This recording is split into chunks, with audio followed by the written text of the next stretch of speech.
ધંધુકા નગરપાલિકામાં પ્રમુખ દ્વારા સામાન્ય સભાના ઠરાવમાં ફેરબદલ કર્યાનો આક્ષેપ.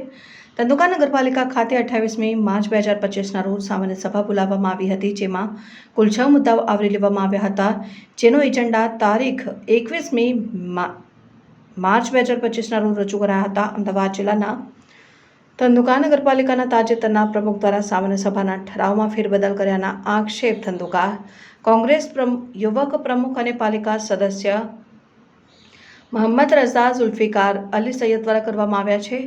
તેમના જણાવ્યા મુજબ નગરપાલિકાની સામાન્ય સભાના પ્રોસિડિંગ ઠરાવ નંબર 4 સફાઈ કામદારને મૂળ ફરજ પર હાજર કરવાને પ્રમુખ દ્વારા હાલ પેન્ડિંગ રાખવામાં ઠરાવ કરેલ છે, પરંતુ પ્રમુખ દ્વારા પાછળથી પોતાની સત્તાના જોરે કર્મચારીઓને અધિકારીને દબાવીને આ ઠરાવ પસાર કરી લીધો હોય તેવા આક્ષેપ ધંધુકા નગરપાલિકાના સદસ્ય મોહમ્મદ રઝા બુખારી દ્વારા કરી પ્રાદેશિક કમિશનર કચેરી ખાતે લેખિત રજૂઆત કરાઈ. હવે જોવાનું એ રહ્યું કે પાલિકાના કોંગ્રેસના સદસ્ય દ્વારા કરવામાં આવેલા આક્ષેપ પર કાર્યવાહી કરવામાં આવે કે નહીં.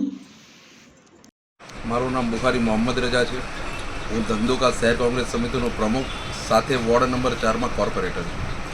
હવે વાત જાણે એમ છે કે 28/3/2025ના રોજ સામાન્ય સભા મળી હતી.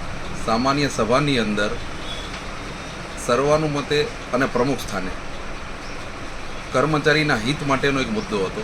એની માટે અમે જબરજસ્ત વિરોધ કર્યો અને એમાં સર્વાનુમતે પ્રમુખ સ્થાનેથી એવું નક્કી કરવામાં આવ્યું કે આ મુદ્દો છે પેન્ડિંગ રાખીએ છીએ. એટલે જ્યારે કાચું પ્રોસિડિંગ લખવામાં આવ્યું ત્યારે બેન શ્રી પ્રમુખ જે છે પારુલબેન આદેશરાય એમની સહી થઈ અને એમાં લખવામાં આવ્યું કે આ મુદ્દો પેન્ડિંગ રાખવામાં આવશે.